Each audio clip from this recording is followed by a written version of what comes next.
That's okay, I'm not a hijabi. Yeah, represent.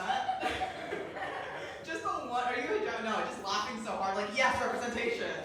So who here knows Sagal? I'm curious. Nobody, great. Awesome, great. Where are you guys from?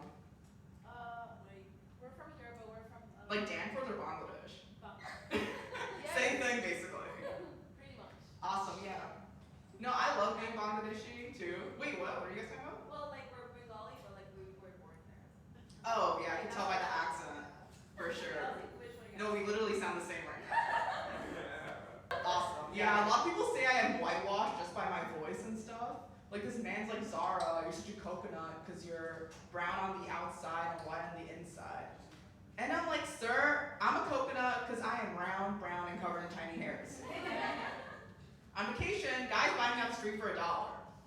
Okay, no, I'm kidding. That's haram, obviously, no. No, what? I hate the silence when everyone just believed that, no. But when I was on vacation, I'm walking and this man goes, Wagwan, Empress, you're sweet like sugar cane. Typical day in Poland. You're just staring at me for a long time here. Eye contact's intense. What's your name? Asha, okay. And you're just here alone tonight? No, my sister is in the comments. Sagal Aly is my sister. Wait, so when I said who here knows Sagal?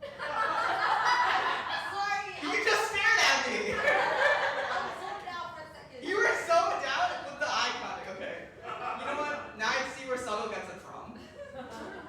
Yeah, we have a lot of diversity on the show. We have me, we have Sagal, who is a black Muslim woman, and we have Desiree, our opener, who is white. But guess what? They're also in a wheelchair. Didn't see that coming. Yeah. Waiting in line sucks. For contrast, those who may not know, in the 90s, because I'm 100, Sagal's turning 30, I'm 100.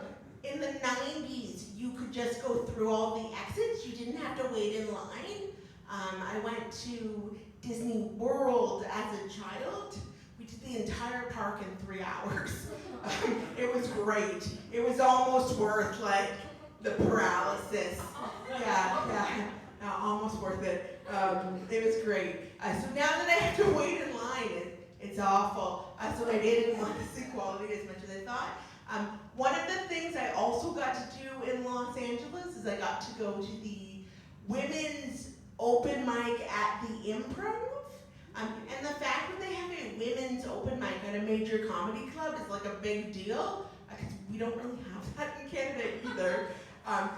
And it's a bucket mic, and I was a little bit concerned because there was stairs, but they drew my name, and I screamed like I was on a game show.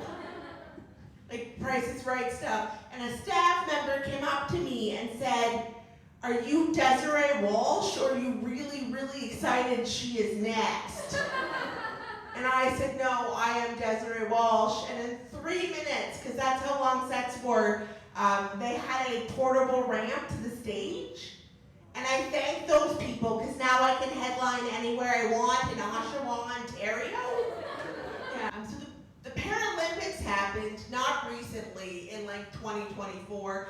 They're coming up in 2028. I was excited for the last Paralympics, because wheelchair, that's true. I am a living stereotype. But I really did like it because the coverage was so good.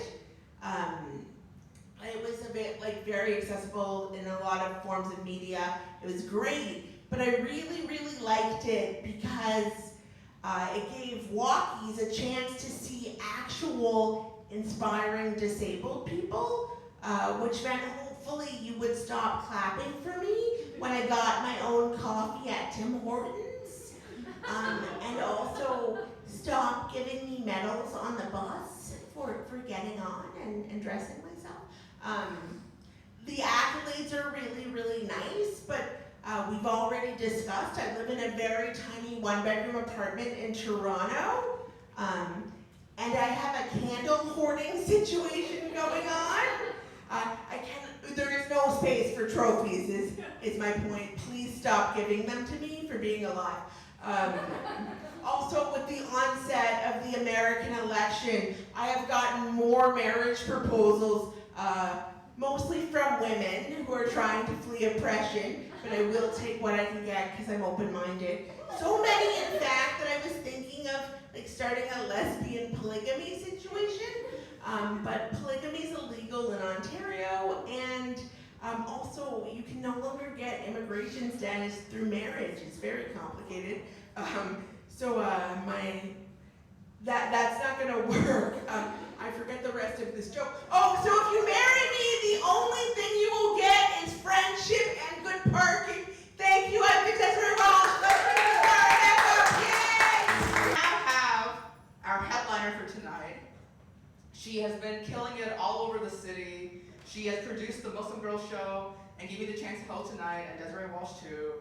And she is a phenomenal, phenomenal comedian. So funny. Just talking to her, I'm like, oh my god, I'm dying already. Like, please resurrect me, I'm dying. Give it up. The most energy, Sagal Aly.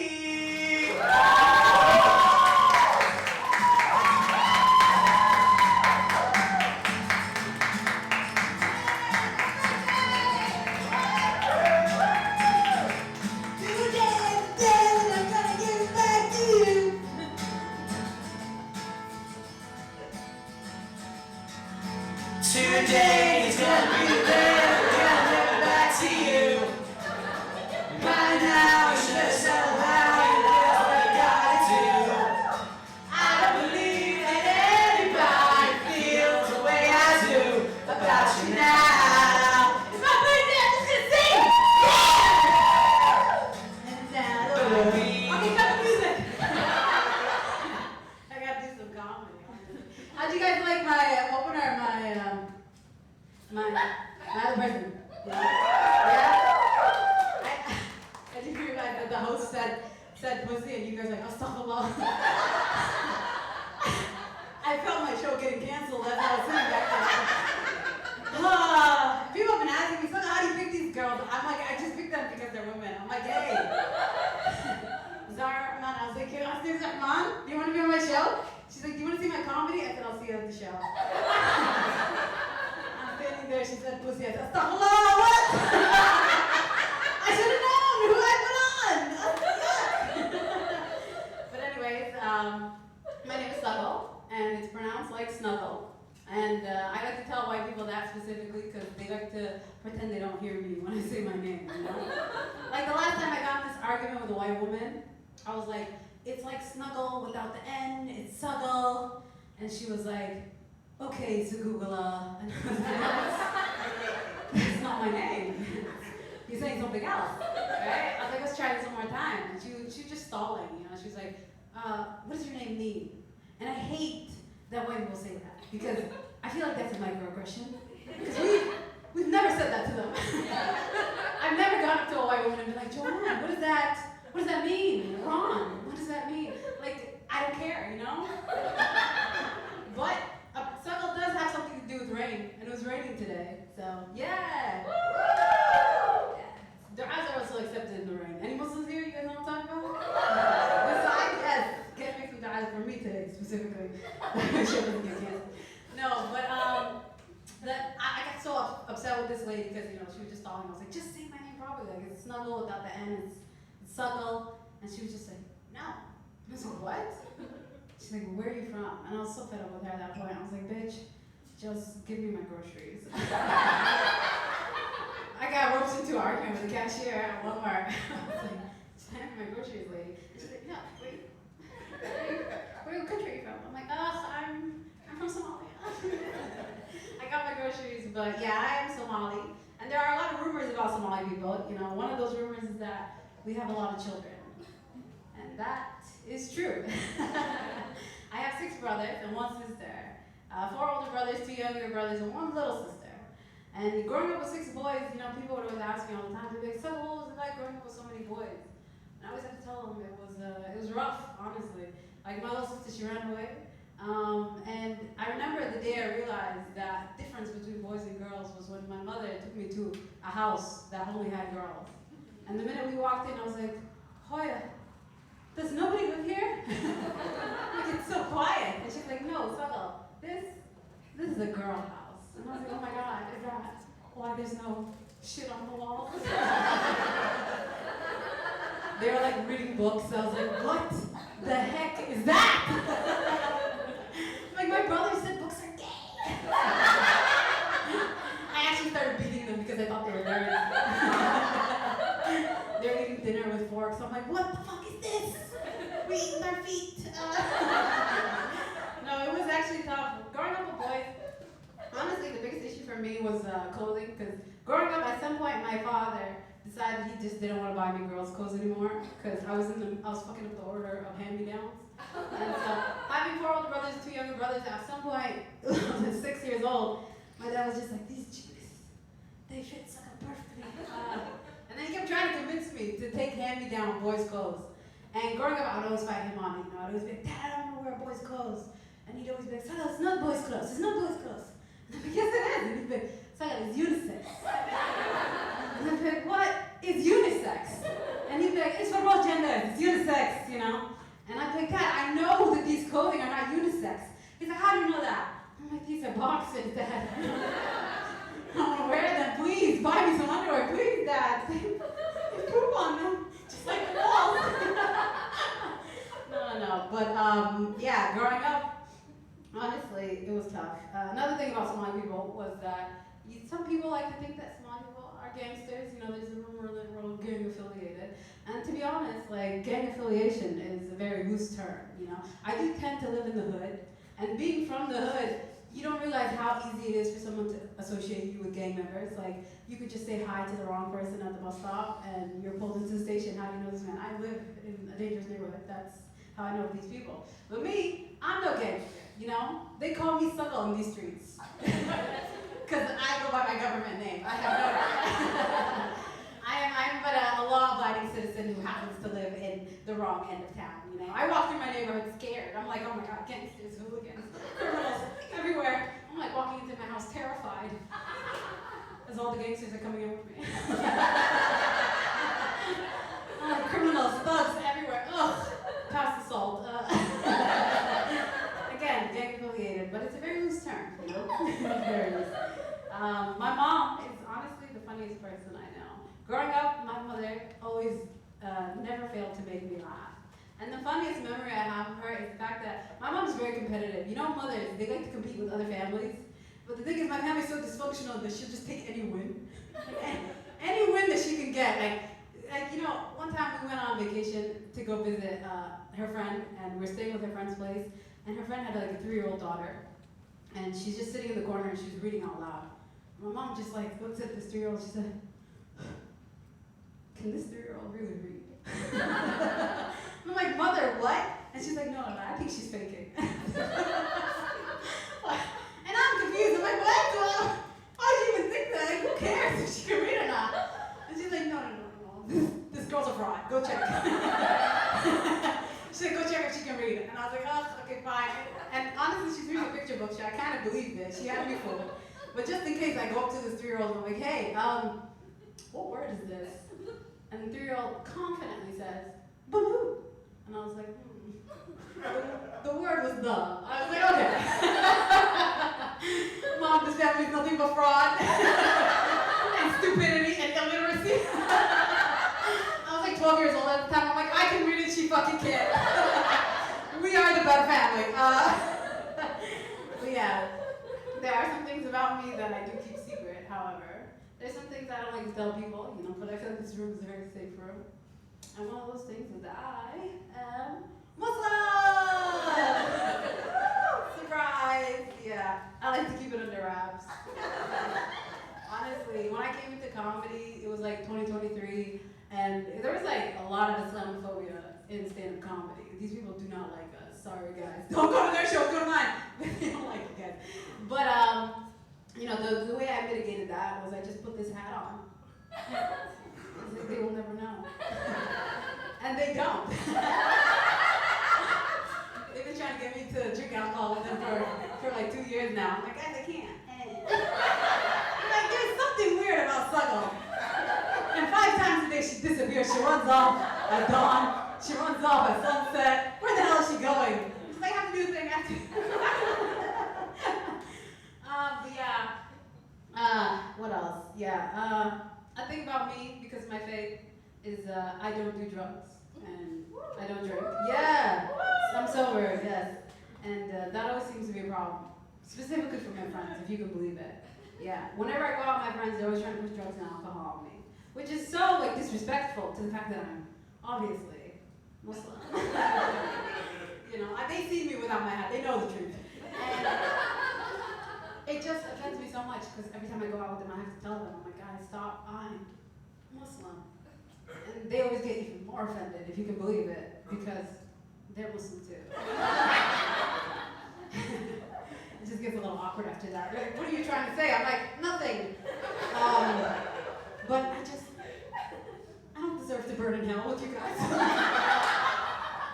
I know you're my friends, but I don't deserve to burn like you guys are gonna burn. And they always get upset with me. Like every time I go out with my friends, they're always so angry because like they keep trying to push drugs and alcohol on me. If you can believe it. Like last time I was with them, they were trying to push drugs and alcohol on me, and I was like, guys, stop! I fear God, I'm Muslim. And they're like, Sagal, why the fuck are you at the club, bitch? And I'm like, I'm just here because I like to dance. I'm just like, doing the ducky. They're trying to give me a beer. I'm like, stop. I'm going over to like the bar. I'm like, hey, do you guys have anything halal on the menu? This isn't really Muslim friendly. I'm sorry, I can't hear you over the music about profanity and beating women and doing drugs and alcohol. I'm sorry, speak up. Sorry, hold on, this is my jam. Hoes and bitches in the club. Shooting up the club with guns. Killing people. Eat a pork. Sorry, what did you say? Sorry, I'm Muslim, I fear God. I'll go with my friends again and again and be like, Sagal, why are you here? And I'll be like, what are you guys talking about? Like, I'm just trying to be a good Muslim girl. I'm like, no, like, why are you at the strip club, bitch? I'm like, I just like to watch people dance. I'm here for the art, you guys. Come on now. Yeah, I'm putting like $20 in some woman's G-string. And my friend's trying to offer me a shot. I'm like, get the fuck out of here. I'm really gonna shit on you. I'm just a connoisseur of the arts. I don't deserve to burn like you people are gonna burn. No. But yeah, I did originally start wearing my hijab at 6 years old. So honestly, the hijab's never really been that big of a deal for me. But the reason I started wearing it, ironically, was because I kept telling my father I wanted girls' clothes. And so he bought me a hijab. It was the cheapest. He's like, she could just wear this one for fucking 15 years. This one and all of her brother's clothing. And I was just a little girl in boys' clothes and a hijab. And he gave me this hijab on this day, August 13th, when I was 6 years old, and it was 2001. Yeah, so the next month, 9/11 happened. The next month, 9/11 happened. My dad was trying to get me killed. They're already bothering me because of the boys' clothes. And now I was hijabbing with the boys' clothes. They said, what the hell? Fucking terrorists. Anyways, I made it work for me though. Honestly, Sagal was meant to stand out. I was meant to be different. That's what it was. Yeah. I made it through 9/11 though. Not a lot of people can say that. I was so 6. I didn't even know. I thought this was girls' clothes. But yeah, honestly, speaking about Islamic issues, anyone doing the boycotts for Palestine? Yeah! What are we boycotting? Starbucks, McDonald's? Yeah, it is literally everything. I'm buying off-brand stuff, not Oreos, you know? It's crazy. No, but the one thing I've never really been good at my whole life is boycotts. Yeah, honestly, that's always been my biggest shame. And the thing is, like, I never know when they end either, you know? Are we ever gonna go back to McDonald's? Or are we forever done with them because Dollar Drinks just came back, yo? McDonald's just got pizza bites, and I was doing the boycott until they got the pizza bites. I said, what? Pizza? Pizza at McDonald's? That really been on joke. I was in the drive-thru, and I hope no one sees me. It was honestly a really shameful time for me. No, but the biggest shame I always had with boycotts when in 2018 when Black Twitter decided that we were boycotting H&M. You guys remember that? If you don't remember H&M, at some point they put this little black kid in the sweater and said the coolest monkey in the jungle. Yeah. So obviously, if you don't know, there's a long history of calling black people monkeys. It's very racist, don't do it. But because of that, Black Twitter decided we were boycotting H&M. And honestly, I went to York the other day, H&M is no longer in the mall, so they did their thing, you know what I mean? But anyways, yeah, when that boycott was happening, everyone on Twitter was going crazy, like, don't go to H&M. I was a part of it. I was like, don't go to H&M.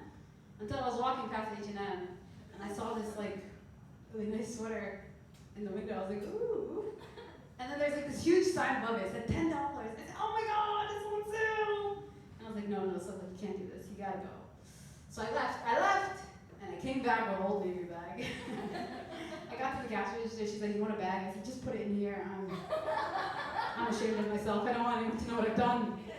But anyways, I was running around my sick ass sweater. I was so happy about it. And my friend, she caught me in the sweater. And she does the boycotts, but she's like really about the boycotts. And so she sees me in the sweater and she's like, Sagal. I was like, yeah. She's like, your sweater. I'm like, nice, right? She's like, is that from H&M? And I was like, what the fuck did you just say to me? And she's like, Sagal, like, it really looks like the sweater's from H&M. I'm like, no, it isn't. Like, I'm gaslighting her, right? And she's like, let me see the tag. I don't like the tag. She thought she cornered me. I was like, it fell out in the wash. She's like, what? I'm like, yeah. This sweater might look new, but it's actually my grandfather's sweater. It's been in my family for generations. It's actually an heirloom. She was so annoyed with me. She's like, Sagal, I know that this sweater is from H&M. And I was like, how would you know that? And she was like, it says the coolest monkey in the jungle. I looked down, I was like, oh yeah, I can't forget what we were boycotting them for. Yeah, my dad dressed me in clothing that he considered unisex. Honestly, I dress in clothing that no gender likes, so I consider unisex, you know? Wearing racist shit on myself, like, it's ironic. The joke is that it's racist. But yeah, another thing about boycotts, honestly, when we started the marches, you guys remember when we were doing the marches for Palestine? Yeah. I went to every single march. Nobody appreciated me. I came to the marches and they were like, get the hell out of here. It's like, go home. And it was because I was showing up with my Starbucks. Get the hell out of here. I was like, wait, but I need the caffeine for the steps. They're like, get out of here. I'm like, it's a mocha decaf latte. They said, decaf? I'm like, it's the pseudo effect. God. Anyway. But yeah, I do have a second reason I wear this hat. And the second reason is because, honestly, for the past, my whole life, to be honest, people have been telling me that my voice sounds insincere. And I can never make it sound sincere. Unfortunately, I always sound like I'm joking. So I've been trying to mitigate that. I'm trying to tell people that I mean what I say and that I'm sincere. So I put this hat on because it's a sincere looking hat. Yeah. So now when people tell me something, like someone will come up to me and they'll be like, Sagal, my dad died. And I'll be like, oh my God, your dad passed away? My sincerest condolences. They'll be like, Sagal, my dog ran away. Your dog ran away? I'm so sorry. They'll be like, Sagal, I don't like your hat. I don't give a fuck. I need them to know I mean that too. But yeah, other than this hat, I do also have a cat. Anybody here like cats? Yeah, I turned 30! I love cats. Okay, anyway. But yeah, my cat, I named her after Harriet Tubman. And does anyone here know who she is? Good. For those of you who don't know, she was an escaped slave. But she didn't just escape, right? Like, that wouldn't have been a big deal. What she did is that she went back and she got other people. And she brought them to freedom. And the reason that I loved her so much was because, honestly, if I was ever a slave, this bitch is laughing too hard. Is she white? Get her off. She's white. She's black. Then it's okay. It's an inside joke, but she's black. If she's black or brown, it's an inside joke. No, but anyways, if I was ever a slave and I escaped, I'm not going back. I don't give a fuck.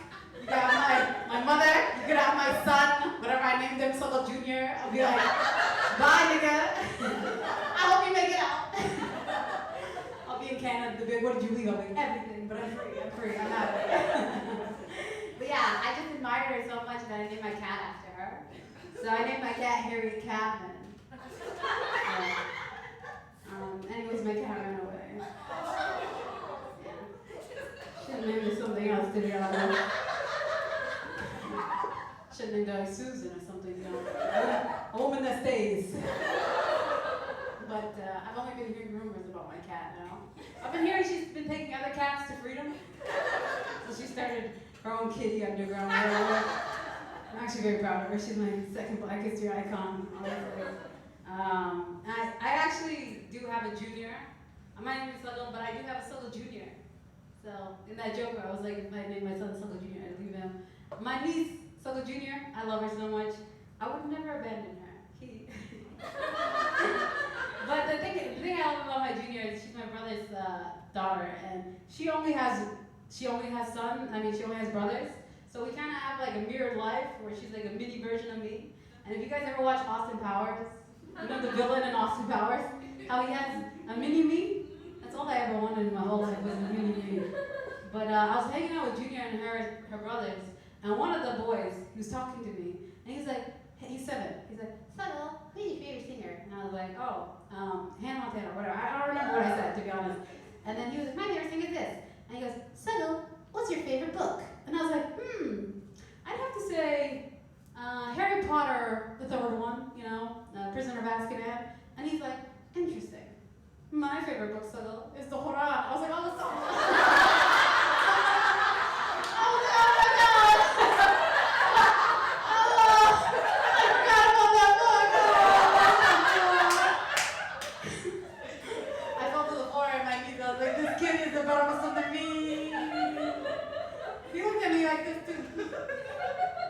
Interesting that you never read that book. He's 7. Anyways, my life did fall apart a few years ago, and I did what anyone does, to be honest, when your life is going to hell. I went to the bookstore and I got a self-help book, because that's what everybody does, right? When you're trying to fix your life. So I go to the bookstore, and I'm looking at all these different books, and there were way too many options. I didn't know which one to pick, but you know me, I'm a very simple person. Titles are usually how I pick a book. And the title that stood out to me was 365 Days to Change Your Life. And I liked it for 2 reasons. It gave me a deadline, and it told me it was going to change my life. I said, what else do I need? But just in case, I read the back of the book. And by the back of the book, it said, by the end of this year, you're going to have the life of your dreams. And I was like, whoa, why isn't everyone else buying this book? Do they not know about this book? I'm going to be a billionaire by the end of this year. So I get to the register. When I got to the register, the weird thing happened where the lady that wrote the book was doing a book signing that day. And they were like, oh, do you want to get a sign? I don't know who this lady is, but why not? So I pay for the book, I get in line, I'm waiting an hour in line, I finally get to the front. It's some white lady, she looks like she has anxiety, so already I'm pushing the book. She wouldn't make eye contact with me, and I tried to shake her hand, she said, no, don't touch me. I said, oh. She signed the book, she passed it back, she didn't look at me. I said, clearly, she knows what the book has for me. She needs me to read this book and become a better version of myself, and then she'll shake my hand, right? So, the rule of the book was that every day you're supposed to read a page, and that's why it takes 365 days, all right? So you get through all those pages in 365 days in 1 year. So I open it up, I'm really excited, I'm like, oh my God, what is it gonna tell me to do for day 1? Day 1, it said, have you tried being happy? That was it. It was fucking 5 words on 1 page. I said, wow. I said, that's deep. I took my whole hat off and said, God damn. She's telling the truth. Have I even tried? Hold on. Have I tried? No. But yeah, as I mentioned before, I am from Somalia. And I was born here, but I did go back home once my whole life. I went back, and it was honestly a culture shock for me. Probably won't go back again, to be honest. Not until they bring those swatter toilets up. When I had to squat to poop, I said, I said, the cabs here are amazing, but not built for me, to be honest. I'm not falling into this pit of doom. No, but it was, the biggest culture shock was like the food, obviously. The food was really fresh, and I was not used to non-processed food. The food was so fresh that, like, the food was looking at me. And I was looking at the food. The food was like, ah, not good. circle of light. I had to see it with my own eyes. I said, "Are we really gonna eat this adorable creature?" It was delicious. It was so good. It was so good. But ghosts are actually very cute. You know, you don't want to see them die.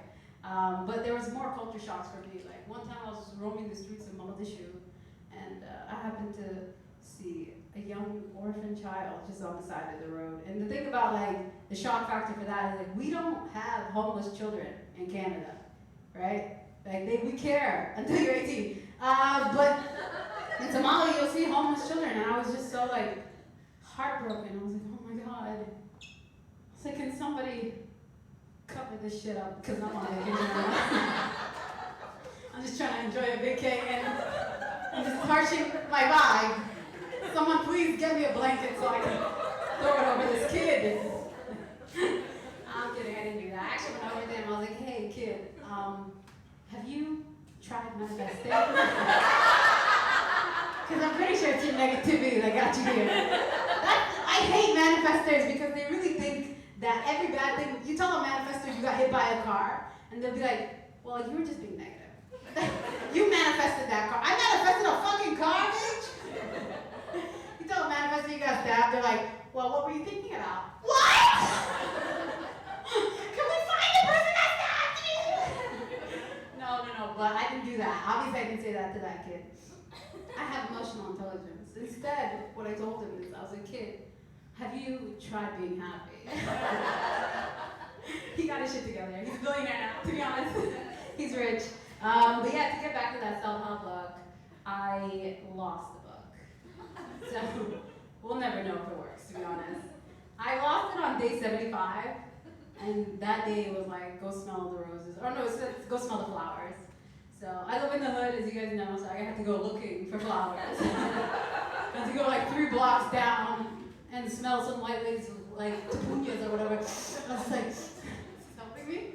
She came outside, she's like, hello, I'm like, get back in your house. I'm trying to get my shit together. That was the last day that book sent me on a mad quest, to be honest. Who knows what it would have said next? It would have said stole the car or something. So thank God I lost it. But when I lost the book, ironically, it was also when it was October 2023, and it was like when all that stuff was going down in Palestine, and there was a lot of white women on TikTok that were getting interested in the Quran. Yeah, I don't know if you guys saw that. Yeah. They're giving Islamic lectures now. I've been following them since 2023. In the 2 years, they've surpassed me as Muslims, to be honest. Just 2 years ago, they were really porking now. Better than I'll ever dream to be honest. But when these white ladies were first like reading the Quran and they were talking about it on TikTok, they were all saying like a lot of positive things. They were like, this book has helped me sleep, this helped my anxiety, it helped like get my head straight. And I was like, oh my god, again, this is the book I should have been reading. Not me going to get a self-help book written by a white woman when all these white women are reading the self-help book written for me, you know? And for them too now. Welcome, sisters. Hey. Honestly, so yeah, now I'm reading the Quran, and I do feel like I'm becoming a better person. That's the end of that joke. Yeah, but I've been unemployed for 3 years. This is officially my 3rd year in comedy, also my 3rd year of unemployment. There might be a correlation, I don't know. But in my unemployment, I realized that when you don't have enough things to do, like you really need to figure out how to make yourself busy, because at some point, like a year in, I started acknowledging like the creatures outside, you know what I mean? Like I started looking at the birds, I was like, whoa, hold on. I said, this thing is alive. What? It was just like flying away, so whoa. The squirrels and everything, I was like, maybe I should go vegan, you know? 'Cause I can't ignore these beautiful life forms, you know? Honestly, I was going crazy at some point. Like I was losing my sense of self. I had a do-rag on top of my hijab. I was just like, free the animals, man! Who the fuck is this girl? I was at the aquarium, I had a hammer, I fucking broke the glass. Free the fish! I ended up killing all the fish. I was like, they don't deserve to be locked up in here. Anyways, yeah, so I started writing, I started like reading. I was like, I just need to not be outside too much. But 1 year into my comedy career, unfortunately, you know, I was only a year in and nothing was really going anywhere. And I was in my neighborhood and a drive-by shooting happened. And my neighbor ended up getting shot. And it was very shocking for me. He ended up dying right in front of me. And I was like, oh my God. I took off my hat for him. I was like, oh my God, I'm so sorry. I'm so sorry you're dying. And I felt the need to get the heck out of that neighborhood. I was like, I need to do comedy harder. So, with nothing going for me, like comedy wasn't really bringing any trajectory, I decided to make the Muslim Girl Show. Right? Yeah, inspired by that man's death and also inspired by my need to succeed. I created this show August 2023, and the first ever show sold out. And yeah, I only had like 300 followers, and now I have 2,000. I couldn't sell it out. What's going on? What was going on? I don't know. But I'm happy. But even with that, I was still not really getting out of the hood. Obviously, I just had a up-and-coming show. So the second thing I did to try to accelerate my comedy career was I joined comedy contests. I ended up joining 2 different comedy contests, right? And I was like, this is gonna do it for me. Both of them, the winner gets $1,000, and the first contest, I got second place. He's like, this isn't gonna get me anywhere. I gotta go back to the hood. So I started crying. I hid because you guys hear white woman tears? Yeah, it's like when a white lady starts crying, everyone comes to her aid. And like, there's an opposite effect, which is black lady tears. It's like when a black lady starts crying, they like lock her up in CAMH. So I had to go, I cry in a safe location. But I was like, if I get home, I can be safe and cry to the one person that cares about me, which is my mother. But when I got home, my mother was missing. In fact, my whole family was missing. I looked around. I blinked, I was back at CAMH. I said, what? I said, doctor, where's my family? He said, you never had one? I'm kidding. No, I got home, nobody's home. And I'm like, oh my God, like, where's everyone? I call my mom. I'm like, Mom, where are you? And she's like, we're at the hospital. And I said, what happened? And she said, your brother got shot. Yeah, my brother got shot in a drive-by shooting. And I was like, oh my God. But what about me? What about me, Mom? I just lost the contest. She hung up on me. My own mother was unsympathetic to my black lady tears. She's like, you need to go to CAMH. I was like, even you racist bitch? No. But my brother only got shot in the foot, so he's still alive. We call him Megan Thee Stallion in these streets. It was Tory Lanez that got him, to be honest. The same guy. Honestly. Don't free him, man. He's gonna kill us. It sucks. But I did do a second comedy contest. And the second comedy contest, I also got second place. And that one was Toronto-wide. And I was like, what's going on? How come I'm getting second place 2 times in a row? I was like, clearly, they don't want to see a black Muslim woman win, you know what I mean? It was racism. The guy came over to me, he whispered to me, he said, if you took that thing off your head, you would have won. He didn't actually say that, but I'm trying to spread that rumor. So.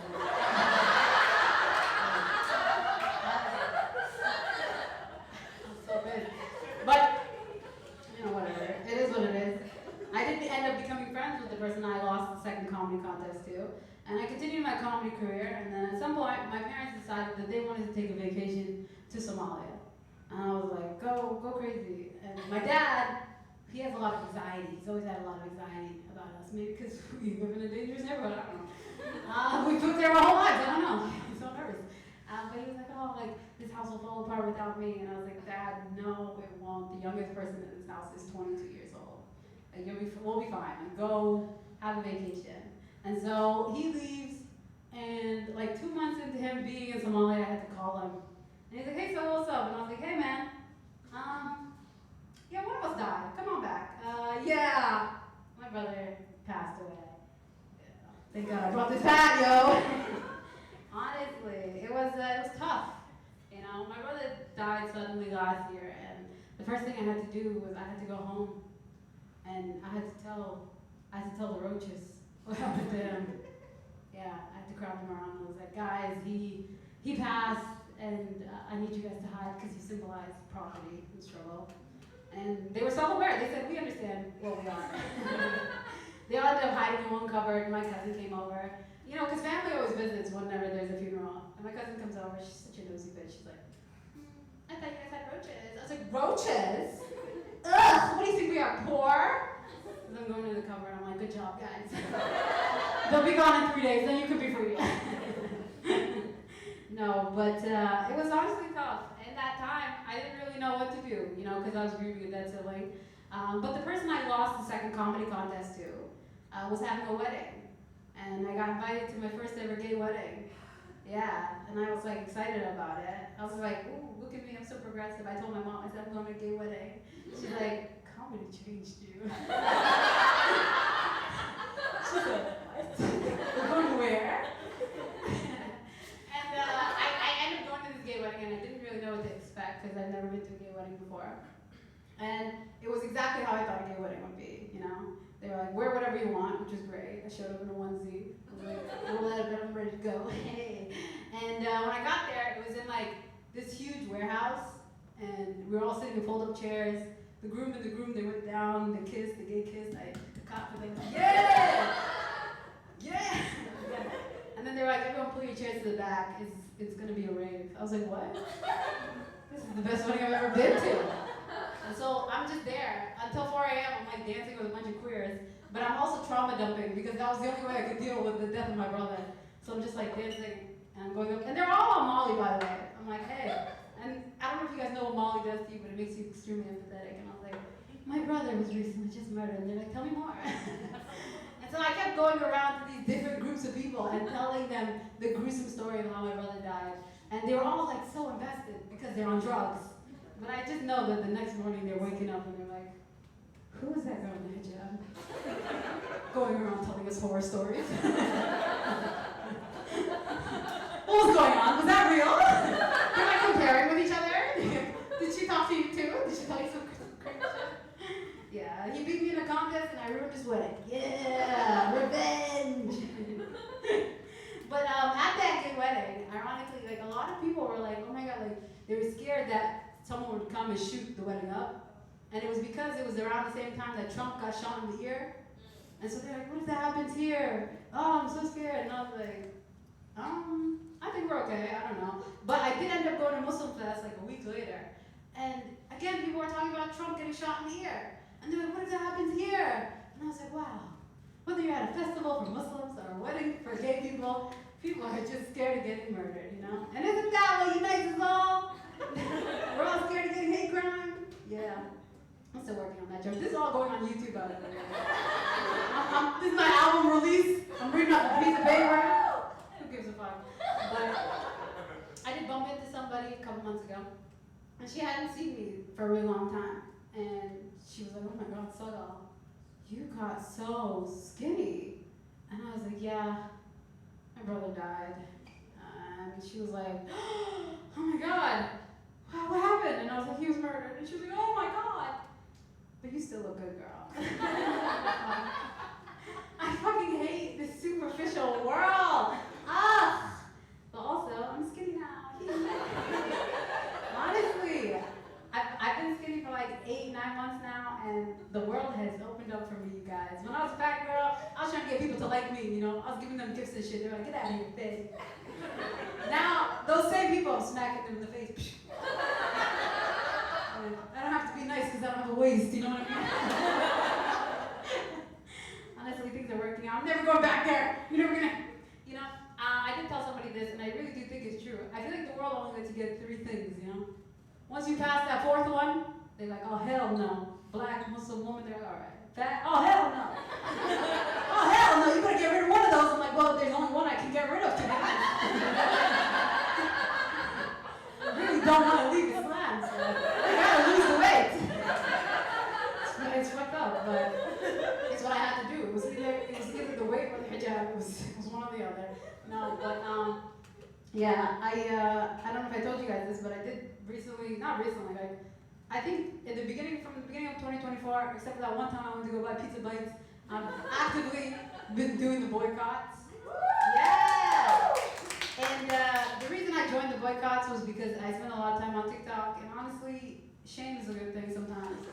Sometimes you just need people to shame you for not doing what you're supposed to be doing.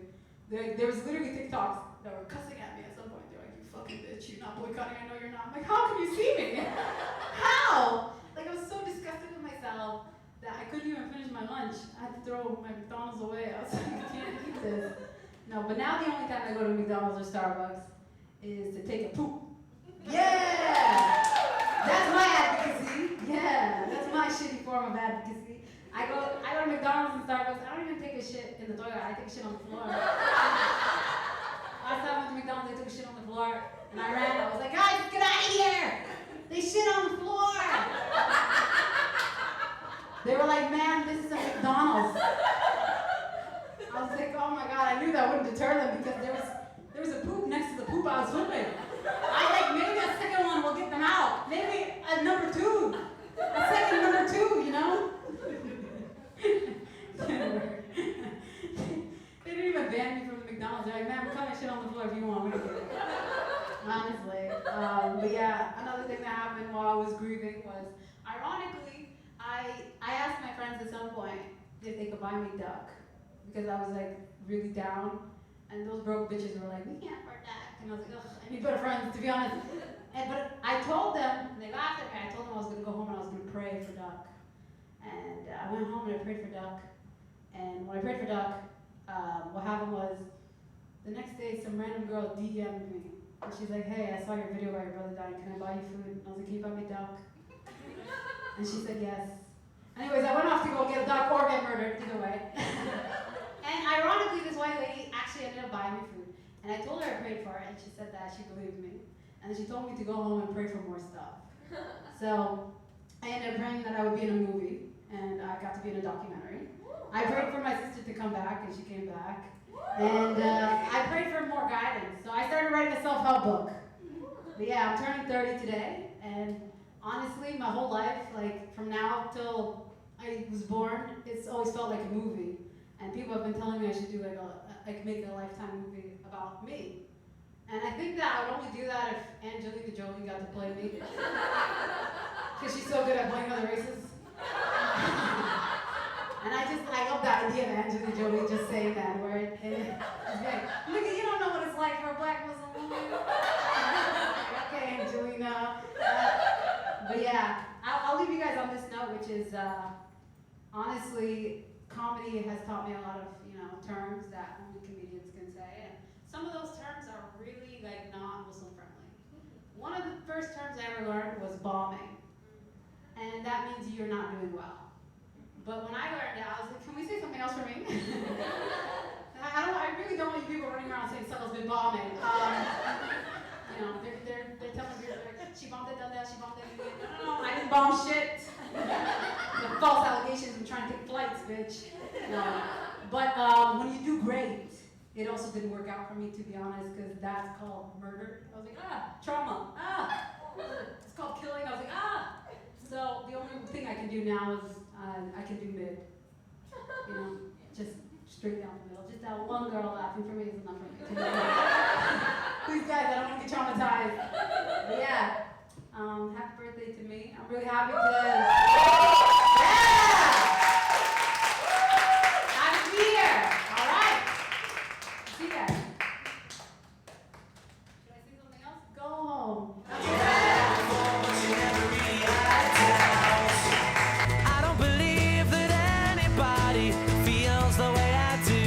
About you now, and all the roads we have to walk are winding, and all the lights that lead us there are blinding. There are many things that I would like to say.